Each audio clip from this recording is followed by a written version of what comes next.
네, 안녕하세요. 강북 삼성병원 건강의학부에서 교수로 재직 중인 박용우입니다.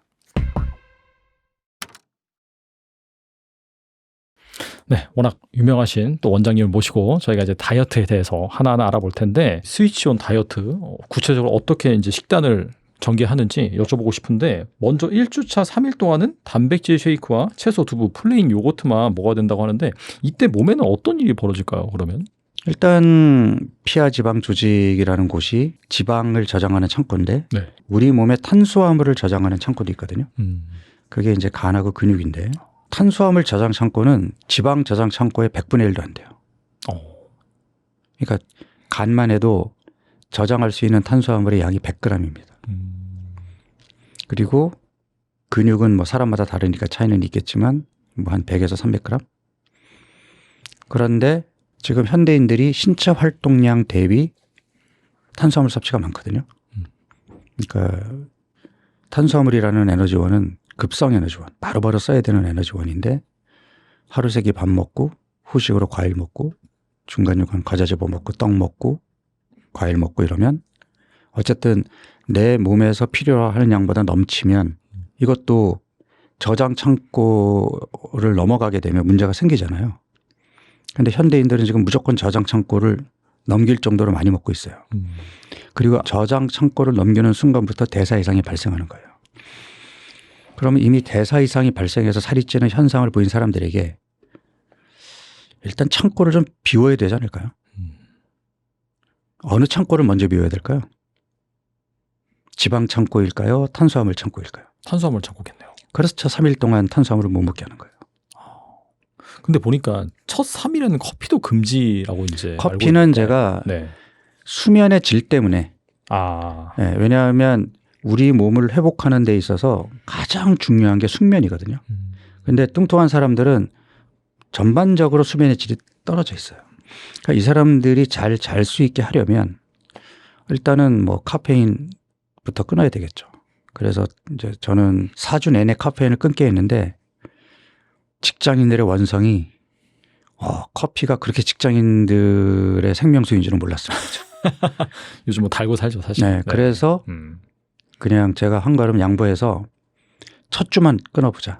그리고 둘째 주부터는 오전 중에 한 잔만 허용하겠다. 제가 양보한 겁니다. 저는 개인적으로 이 프로그램을 한 달 동안 저한테 하는 동안에는 커피를 아예 끊습니다. 평소에는 한 두세 잔 마셔야죠. 저도. 그리고 4일째부터는 점심 한 끼가 일반식인데 이걸 뭐 저녁으로 대체한다든지 가능한가요? 3일 동안 이제 탄수화물을 먹지 못하게 하는 이유가 일단은 저장 창고가 넘쳐나니까 조금 비워야 되겠다라는 그런 개념이라면 그럼 왜 하필이면 3일일까? 이 3일이라는 기간이 우리 몸이 당을 주도적으로 쓰던 몸을 지방을 쓰는 몸으로 바꾸는 크리티컬 포인트거든요. 그런데 이제 사람들의 욕심이 탄수화물을 공급 안 하면 내 몸이 계속 지방을 쓰지 않을까? 그러면 아예 탄수화물을 먹지 말아야지. 저탄고지도 있으니까 이제 이런 생각들을 할 거 아니에요. 탄수화물 공급이 아예 안 되면 근손실을 피할 수가 없습니다. 그래서 지금 제가 하는 다이어트의 이제 중요한 포인트가 건강한 다이어트란 말이에요. 그러니까 내 몸이 대사 이상인 몸에서 대사가 정상적인 몸으로 돌아가는 거거든요. 그렇게 하기 위해서 필수적으로 필요한 게 근손실을 최소화해야 돼요. 근데 근육을 다이어트 하면서 근육을 잃지 않는다는 이게 쉬운 게 아닙니다. 생각해 보세요. 적게 먹어야 살이 빠질 거 아니에요? 그렇죠. 적게 먹으면 근육도 빠져요. 어쩔 수 없어요. 왜냐하면 우리 몸은 에너지를 쓰는 것이 우선이지. 그러니까 뭐가 남아 돌아야 근육을 붙인단 말이에요. 부족하게 들어오면 근육을 만들 여력이 없어요. 다 에너지원으로 써야지. 근육도 빠집니다. 근육을 붙이려면 잘 먹어야 돼요. 바디빌더들 먹는 양 엄청나잖아요. 6끼 먹고 막 네, 하루에. 엄청 먹는데 네. 그렇게 많이 먹어서 근육을 잃지 않겠다 그러면 지방이 빠질까요? 이게 딜레마인 거예요. 그러니까 바디빌더들은 운동을 뭐 오전에 2시간 오후에 2시간 해가지고 하루에 뭐 2시간에서 4시간씩 운동하고 그러니까 그만큼 먹어도 근육은 늘리면서 지방을 뺄 수 있단 말이에요. 그럼 직장인들이 그렇게 할 수 있어요? 하루에 30분, 1시간 시간 내서 운동하기도 빠듯한데 그렇죠. 그런데 살도 빼야 되고 근육은 유지해야 돼. 쉬울까요? 쉽지 않죠. 쉽지 않습니다. 네. 더더구나 비만학회에서 강조하고 있는 저칼로리 식단을 3개월, 6개월 하면 근손실은 피할 수가 없어요. 무조건 빠지게 돼 있어요. 그래서 3일 동안엔 의도적으로 이제 탄수화물을 제한하지만 근손실을 피하기 위해서 4일차부터는 내 몸에 필요한 탄수화물을 최소 요구량부터 이제 점차 늘려가는 전략을 쓰는 겁니다. 그래서 그게 뭐 점심이냐 저녁이냐가 중요한 게 아니라 4일차부터는 밥의 형태로 탄수화물을 공급해야 된다. 그게 뭐 저녁에 먹으면 뭐 살찐다 약간 그런 또 인식이 있어가지고. 네. 저녁에 먹으면 살찐다는 개념보다도 점심에 밥을 먹는 것보다는 저녁에 밥을 먹으면 올라간 혈당이 점심만큼 빨리 떨어지지 않으니까. 그러니까 저녁에 먹는다면 좀 일찍 먹어야 되겠죠. 잠자리에 들기 전에. 그리고 2주차부터는 식단은 이제 4일차와 비슷하게 약간 간헐적 단식을 하루 진행하는 게 핵심인 걸로 알고 있는데 간헐적 단식은 어떤 원칙으로 하는 것인가요? 스폰지를 짜주는 개념이거든요. 그러니까 스폰지를 짜는 게 강도 높은 운동을 하거나 굶는 건데 뭐 진짜 장거리 사이클을 타거나 마라톤을 뛰면 그러면 피하 지방이 쫙 짜지겠죠. 네. 그렇지만 일반인들에게 그런 걸 권할 수는 없잖아요. 그러면 손쉽게 피하 지방을 짤 수 있는 게 뭐죠? 굶는 거잖아요. 근데 굶는데 근손실이 생기면 안 돼. 그럼 어떻게 굶어야 되죠? 잘 먹다 굶어야죠. 그래서 박용우의 간헐적 단식은 네네. 단식에 포커스가 맞춰져 있는 게 아니라 잘 먹는 데 포커스가 맞춰져 있어요. 그 배불리 먹는 걸 강조하거든요. 그러니까 제가 4번에 걸쳐서 식사를 하게 하는 이유가 네. 그러니까 4번에 걸쳐서 단백질을 공급하는 거예요. 그게 이제 근손실을 최소화할 수 있는 나름대로의 전략인 거고 그다음에 점심 저녁을 일반 식사를 하는데 저는 배불리 먹는 걸 강조해요. 근데 대부분의 전문가들이 조금 부족할 때 수저 내려놓으라고 얘기하거든요. 그러니까 배고프게 먹는 게 소식이 건강에도 좋고 장수하고 과식하면 어쨌든 몸에 안 좋다라고 얘기하는데 저는 그러니까 식이섬유와 단백질을 중심으로 배불리 먹어라를 강조해요. 근데 여기에는 여러 가지 포석들이 깔려 있는데 일단 단백질을 충분히 공급하자는 것도 있고 그렇게 해야 이미 탄수화물 중독에 빠진 사람들이 다른 음식에 대한 욕구를 누를 수가 있다는 거죠. 초콜릿도 먹고 싶고 빵도 먹고 싶고 그러니까 밀가루 음식을 먹고 싶은데 건강식만 먹으면 재미없잖아요. 재미없지만 배불리 먹어 주어야 그다음에 중간중간에 뭘 먹고 싶은 생각이 덜 하겠죠. 근데 자꾸 다이어트를 교육하는 사람들이 적게 먹어라. 칼로리 계산해서 적게 먹어서 배고픈데 음식의 유혹에서 이겨낼 수 있어요? 힘들죠. 네. 아니 단돈 1,000원으로 편의점 가면은 달달한 걸 먹을 수 있는 세상에 살고 있는데 이거를 내 의지로 참으라고요? 쉽지 않아요. 사실 이 간헐적 단식이 실패하는 대표적인 이유가 이 먹을 때 충분히 먹어줘야 되는데 계속 적당히 먹고 부족할 때 그만두고 그래서 오히려 이제 이런 게 역효과가 날 수도 있겠네요. 맞습니다. 그래서 지금 간헐적 단식을 하고 있는 사람들의 제일 큰 오류가 바로 그거예요. 대충 먹다가 굶는 거. 무조건 근육이 빠집니다. 근데 박용우 다이어트에서는 근육은 늘고 지방이 빠지잖아요. 네. 이게 이제 잘 챙겨 먹다가 굶으니까 잘 챙겨 먹으면서 근력 운동하면서 근육을 늘리고 굶는 날 본격적으로 지방을 쓰고 이러면 근손실 없이 지방이 빠지겠죠.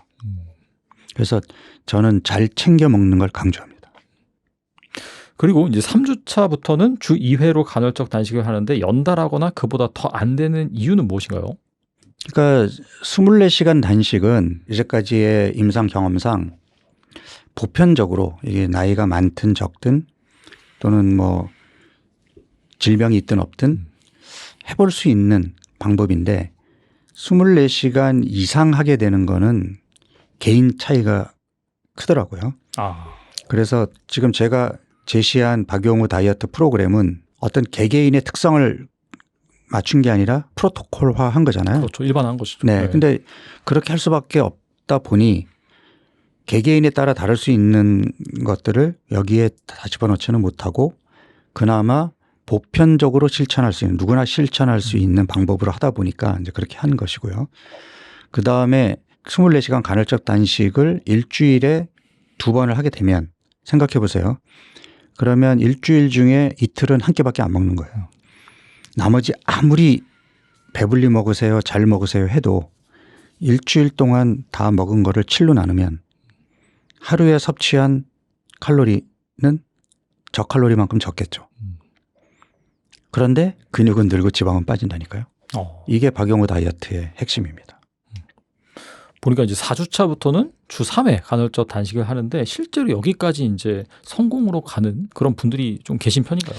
제 경험으로는 한 20%? 그러니까 10명이 하면 한 2명 정도. 그러니까 실제 이제 저한테 이제 찾아오시는 분들도 제가 이 프로그램을 계속 하고 있거든요. 그러니까 저는 책에다가는 4주 프로그램이라고 해놨지만 이제 저한테 찾아오시는 분들은 선생님 책 읽고 해봤어요. 그런데 혼자 해보니까 너무 힘들어요. 옆에서 지켜봐주는 사람도 없고. 네. 그래서 좀 누가 지켜보면 더 열심히 할 것 같아서 찾아왔어요. 이런 분들이 많단 말이에요. 그래서 저는 저한테 찾아오시는 분들에게 제일 먼저 일단 매주 올 수 있는지 물어보고. 왜냐하면 매주 와서 체지방 검사로 잘하고 있는지를 점검을 받아야 그 피드백으로 내가 더 열심히 할 수 있고 뭐가 잘못됐는지를 지적받고 고칠 수 있단 말이에요. 그래서 그런 분들에게 이제 매주 온다는 확약을 받으면 이제 시작을 하는데 하다 보면 진짜 열심히 해서 결과가 좋은 분들이 있거든요. 이러면 저는 4주에 안 끝내요. 계속 늘립니다. 그래서 맥시멈 한 3개월까지 늘려요. 그래서 지금 제 환자들 중에 기록으로 3개월 동안 쭉 해가지고 지금 20kg 넘게 빼신 분들도 있거든요. 근데 그런가 하면 거꾸로 3주까지 했는데 못 따라와요. 그럼 저는 4주에 딱 종료합니다. 그리고 유지기를 가져서 좀 몸을 추스린 후에 다시 오시죠 하고 돌려보내요. 그러니까 꼭 한 달 해야 돼요? 아니에요. 아니 조금 내 몸이 많이 망가졌으면 치료 기간을 좀 늘릴 수도 있죠. 네, 뭐 꼭 이 프로토콜이 한 달이라 그래서 뭐 꼭 무조건 한 달에 끝내라는 건 아니에요. 저 같은 경우는 저는 건강한 몸이니까 한 달만 해도 돼요. 저는 1년에 한 달 매년 하거든요. 근데 몸이 많이 망가져 있는 분들이라면 뭐 2달, 3달 해도 되고 아니면 한 달 하고서는 그다음에 좀 몸을 추스렸다가 또 한 달 하셔도 되고. 예. 그래서 3주차까지 내가 원하는 결과가 나와서 4주차에 이제 주 3일 단식을 하시는 분들 중에 진짜 열심히 하시는 분들은 그 주 3일 단식하면서 계속 근육은 유지되면서 체지방이 빠지는 결과를 보이거든요.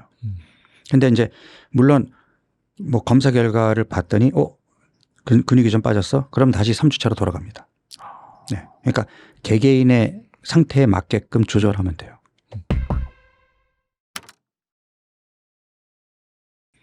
이번엔 좀 원초적인 그런 질문을 좀 드려보겠는데 다이어트하면서 스트레스와 배고픔을 느끼지 않는 것이 핵심인데 반대로 단식하면서 당연히 스트레스를 받는다든지 배고픔을 느낄 수밖에 없잖아요. 이렇게 힘들 때는 좀 해결 방안이 있나요? 스트레스가 다이어트의 가장 큰 적이거든요. 네. 그래서 저한테 찾아오신 분들 중에 머리끝부터 발끝까지 스트레스로 꽉 차 있는 사람들은 지금 다이어트 하지 말라 그래요.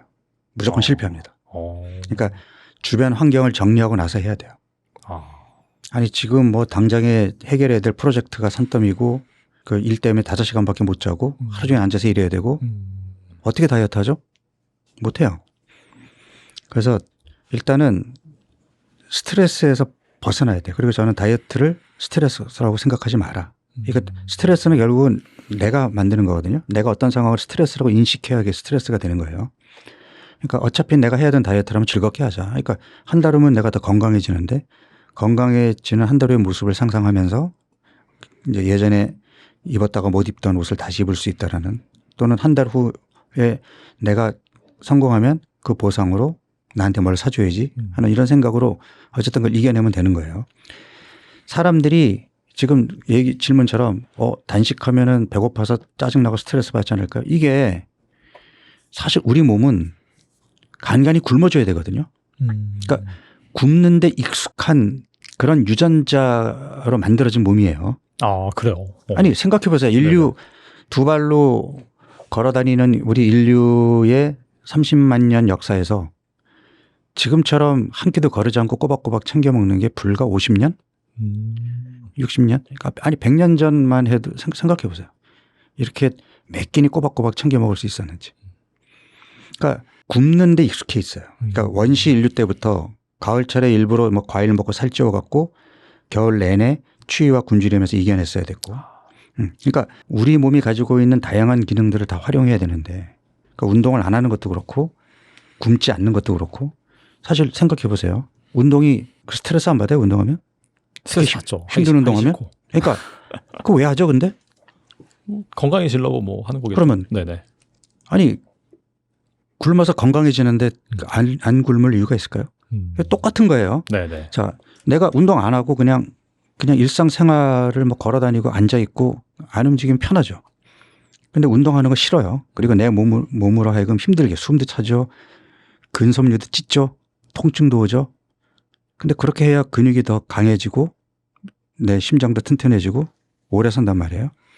그러니까 아니 몇 끼니 먹으면 편한데 왜 굶으라 그러지? 근데 굶어야 자가포식이라 그래서 내 몸에 젊은 세포들이 만들어지고 그다음에 이제 차있던 그 저장 창고도 좀 비우고 이러면서 신진대사도 다시 회복이 되고 염증도 가라앉고 아니 건강에 긍정적인 효과가 엄청 많은데 안 굶을 이유가 있나요? 그러니까 우리 몸이 당근과 채찍을 같이 줘야지 당근만 먹으면 그게 당근인지 알 수가 있나요? 채찍이 있어야 당근의 맛을 아는 거죠. 그렇죠. 굶어봐야 내가 음식에 대한 만족감, 포만감을 느끼는 거죠. 그러니까 정말 맛있는 음식이 뭐 존재하는 게 아니라 얼마나 내가 이제 뭐 운동을 했는지 굶었는지 거기에 따라서 상대적으로 이게 훨씬 더 맛있어지는 그렇죠. 그런 거겠네요. 진짜. 그렇죠. 우리 몸에 당근과 채찍을 저는 주는 게 필요하다고 봅니다. 그리고 또 원장님께서는 애주가라고 이제 밝히셨는데 술을 마셔도 살이 찌지 않는 또 비결? 뭐 원장님의 새끼 식단이 뭔지 궁금하네요. 술을 마셔도 살이 찌지 않는 몸이 아니라 술을 마시기 때문에 건강을 더 챙기는 거죠. 더 챙긴다, 신경을 쓴다. 그런 네. 식으로 이해하면 되겠군요. 하고 싶지 않은 운동, 저 운동 굉장히 싫어하거든요. 네, 저는 어렸을 때부터 책상 앉아서 공부만 했던 사람이라 뭐 운동 신경도 둔하지만 운동이 익숙하지가 않으니까 운동하는 거 진짜 싫어하거든요. 근데 운동을 해야 되잖아요. 왜냐하면 내가 술을 마시고 사람들이랑 어울리려면 건강한 몸을 유지해야 되니까. 네. 운동해야죠. 그리고 술은 백해무익이거든요. 몸에 안 좋아요. 몸에 안 좋기 때문에 술 이외에 몸에 나쁜 거는 일체 안 먹습니다. 담배라든지 뭐. 네. 그러니까 음식도 저는 심지어 그러니까 설탕 아예 안 먹고요. 밀가루도 뭐 가급적이면은 뭐 특별한 모임이나 행사 그런 자리 아니면은 잘 안 먹어요. 건강식으로만 챙겨 먹습니다. 그리고 다이어트 할 때 흔히 찾는 게 계란이라고 하더라고요. 그리고 한 외국 의사가 한 달에 720개나 되는 그 달걀을 먹고 건강해졌다라는 그런 사례도 있고 원장님께서는 그 매일 한 계란, 달걀 몇 알 정도가 적당하다고 보시나요? 근데 저는 역으로 질문 드리고 싶은 게 그게 왜 중요하죠? 달걀 2개, 3개 이게 왜 중요하죠? 많이 먹으면 뭐 안 좋다라는 얘기도 있고 좀 그런 게 있어서 그런 것 같아요. 그러니까 제가 아니 한 사이즈의 옷을 모든 사람들에게 이게 맞는 옷이니까 너네 이거 입어. 이게 뭐 남든 꽉 끼든 어쨌든 이게 내 옷이야라고 그렇게 얘기하는 게 맞냐는 거죠. 그러니까 달걀이라는 음식은 제가 이제 기본적으로 앞서 얘기한 것처럼 식이섬유와 단백질이 풍성한 음식을 잘 챙겨 먹으라고 얘기했잖아요. 근데 이제 달걀은 대표적인 단백질 덩어리 음식이잖아요. 물론 이제 포화지방이라는 안 좋은 지방도 있지만 그래서 어쨌든 식이섬유와 단백질이 풍부한 음식을 먹는 거에 달걀이 들어가 있으면 좋겠죠. 그러니까 그런 개념으로 이해를 해야지 달걀 2개 먹는 게 좋아요? 3개 먹는 게 좋아요? 이런 질문이 얼마나 그렇게 중요한 질문일까요? 질문 자체가 좀 잘못됐다 이렇게 볼 수 네. 있겠네요. 네. 뭐 조리 방법도 중요하다 이런 말이 있는데 그러니까 그것도 마찬가지인 거죠. 네. 그러니까 뭐 삶아 먹을 수도 있고 그다음에 뭐 기름에 부쳐 먹을 수도 있는 건데 그 기름도 기왕이면은 뭐 아보카도 오일이나 좋은 기름 쓰면 되는 거지. 네. 그거를 뭐 삶아 먹는 게 부쳐 먹는 것보다 기름이 덜 들어가니까 더 좋다. 그런 거에 집착하는 것보다는 차라리 내가 과자를 끊는 게 더 나은 거지. 그러니까 좀 더 큰 그림을 봐야 되는데 사람들이 자꾸 그런 작은 거에 집착을 하는 걸 보면 조금 안타까운 생각이 들죠.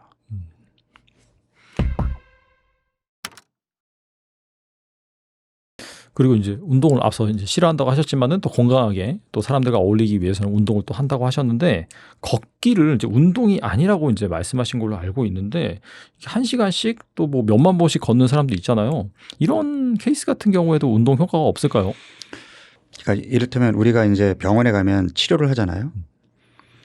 그 치료라는 것이 약물 치료도 있고 뭐 주사도 있고 또는 물리 치료도 있고 뭐 재활 치료도 있고 다양한 치료가 있어요. 그러면 운동을 치료의 개념으로 보고 들어갈 때 그러니까 약을 한번 생각해 보세요. 약이라는 게 용법 용량이 있잖아요. 그러니까 하루 3번 먹어라 또는 하루 2번 먹어라 뭐 하나를 먹어라 2알을 먹어라 용법 용량이 있단 말이에요. 운동의 용법 용량은 어떻게 될까요? 그러니까 예를 들어서 걷기가 건강에 도움이 돼. 나 하루 10,000보 걸어야지. 나 6시간 등산해야지. 운동에 효과가 있을까요? 예를 들어서 혈압약을 하루에 한 알씩 먹으라고 처방을 받아왔어요. 나 귀찮은데 그냥 일요일 날 7알 먹어야지. 효과 있을까요? 그러니까 용법 용량을 맞춰야 그 운동이 내 몸을 바꾸는 효과가 나타날 거 아니에요. 아니 그러니까 약이 좋다고 그냥 한 알 먹을 걸 3알 4알 먹으면 효과 있나요? 그리고 매일 먹으라고 한 거를 일주일에 한 번 먹으면 효과 있나요? 그러니까 10,000보 걷는 게 좋아요? 8,000보만 걸은 게 그러니까 이런 질문들도 제가 볼 때는 너무 우스운 것일 뿐더러 그러면 걷기라는 강도가 내 몸을 바꿀 정도의 그 자극인가 한번 생각을 해보자는 거죠. 사실은 우리는 걸어야 돼요. 네. 이 앉아 있는 게 사실은 잘못된 거예요. 아니 우리 몸의 이 수많은 관절들, 네, 근육들의 역할이 뭐예요? 움직이는 거죠. 사실. 네. 근데 이렇게 앉아 있으면 얘네들 지금 못 쓰고 있는 거잖아요. 그러니까 8,000보 걸어야 돼요, 10,000보 걸어야 돼가 중요한 게 아니라 앉는 시간을 얼마나 줄이느냐가 훨씬 더 중요한 겁니다. 그러니까 제가 제일 답답한 게 저 매일 헬스클럽 가서 1시간 운동하는데요. 그리고 나머지 시간을 거의 앉아 있어요. 심지어 집에 갈 때도 차로 이용해서 운전해서 가고 헬스클럽 갈 때도 차로 이동해서 엘리베이터 타고 올라가 가지고 옷 갈아입고 트레드밀에 올라가 가지고 뭐 골프 틀어놓고서는 천천히 걸으면서 골프 보고 내려와 가지고 1시간 운동했다고 얘기하는 사람들 많거든요. 그리고 계속 앉아 있단 말이에요. 효과가 있을까요? 그리고 또 과일이 좋지 않다고 하신 걸로 알고 있는데 그래도 4주차에는 과일이 허용이 되는데 다이어트 할 때 먹을 수 있는 과일이 뭐가 있을까요? 이제 제가 그 내 몸 혁명이라는 책에서 계속 강조해 왔던 게 이제 과당의 유해성이었거든요. 그러니까 지금 계속 대사 이상 얘기를 하고 있잖아요. 이 대사 이상의 첫 번째 빌런이 과당입니다. 네. 그 다음에 이제 씨앗 기름, 그러니까 정제 가공 기름들 있잖아요. 뭐 콩기름이니 뭐. 그러니까 이런 애들이 우리 몸에 이제 지방간, 인슐린 저항성, 만성 염증을 일으키는 그 주범들이거든요. 그러면 내가 간도 깨끗하고 인슐린 호르몬도 정상적으로 작동이 되고 뭐 뱃살도 없고 그런 건강한 사람인데 과일 먹지 말라고 얘기할 이유가 있을까요? 이미 전당 요구, 복부 내장 지방 비만이고 검사해 보면은 지방간이 있고 이런 분들은 지금 탄수화물을 줄여야 되고 특히 과당을 줄여야 되는데 저는 과일 매니아여서 매일 과일을 안 먹으면 살 수가 없어요. 이렇게 얘기하시는 분한테 그러면 과일 드세요라고 얘기해야 될까요? 그러니까 과일이라고 표현하니까 지금 딱 이제 안 와닿는데 예를 들어서 술을 매일 마셔서 알코올성 지방 간염이 온 환자 치료가 뭐죠? 이제 술을 끊는 거죠 일단. 근데 저는 술을 너무 좋아하는데 그냥 매일 소주 반병만 먹으면 안 될까요? 어떻게 대답하시겠어요? 그럼 반병 드세요. 이렇게 대답하시겠어요? 그래서 줄여야죠. 네. 아니 줄이는 게 아니라 끊어야죠. 네네. 그러니까 지방 간염이 치료될 때까지는 아니 간에 기름이 끼어 있는 원인이 술인데 그러니까 일단 술을 끊어서 지방간을 정상으로 돌려놓고 그 다음에 내가 좀 절주를 하든 그렇게 하는 거지. 그러니까 이미 과당의 과잉 섭취로 간에 기름이 잔뜩 껴 있는데 과당 공급을 아예 끊어야지. 그걸 좋아한다 그래서 그러면 조금만 드세요 라고 얘기하는 게 과연 치료라는 거죠. 그러면 언제까지 끊어야 돼요? 이렇게 물어볼 거 아니에요. 그래서 내가 한 달이라는 프로그램을 만든 거예요. 이게 더 합리적 아니에요? 그러니까 한 달 동안 과당과 술을 끊고 그다음부터 절주를 하고 과당 섭취를 좀 신경 쓰고 그러니까 그게 관리잖아요. 그러니까 치료와 관리를 이렇게 분리하는 게 맞는 거 아니에요? 저는 제가 생각하는 이 논리가 합리적이라고 생각하는데 어떻게 생각하십니까? 합리적인 것 같습니다. 네, 오늘 나오셔서 정말 좋은 말씀 많이 주셨는데 끝으로 이 영상을 보고 계신 분들 위해서 한 말씀만 부탁드립니다. 그러니까 건강에 대해서 지금 뭐 정말 온갖 정보들이 정말 난무하고 있는데 특히 뭐 유튜브라든지 뭐 인스타라든지 이런 소셜 미디어를 통해서 전문가들이 이제 다양한 건강 정보들을 내고 있잖아요. 제가 이제 여기서 강조드리고 싶은 게 뭐냐면 중용의 미덕입니다. 뭐든 과잉도 안 좋고요. 예, 결핍도 안 좋은 겁니다. 특정한 것이 좋다고 해서 그것만 챙겨 먹는 것도 바람직하지 않고 뭐가 안 좋다고 그래서 아예 뭐 끊어버리겠다라고 하는 것도 바람직하지 않고 그러니까 내 몸에 맞는 그러한 건강 정보를 조금 밸런스 있게 받아들일 수 있는 지혜를 가져보시기 바랍니다. 네, 원장님 말씀 들으면서 정말 맞춤형, 개인의 맞춤형 그런 또 치료법이 있고 그런 다이어트 방법이 있으니까 꼭 출간하신 책도 한번 읽어보시고 그다음에 나 혼자 하기 정말 어렵다라고 하신다면은 정말 직접 찾아가셔가지고 좋은 솔루션 받아보시면 좋을 것 같습니다. 네, 지금까지 박용호 원장님 나와주셔서 감사합니다. 네, 감사합니다.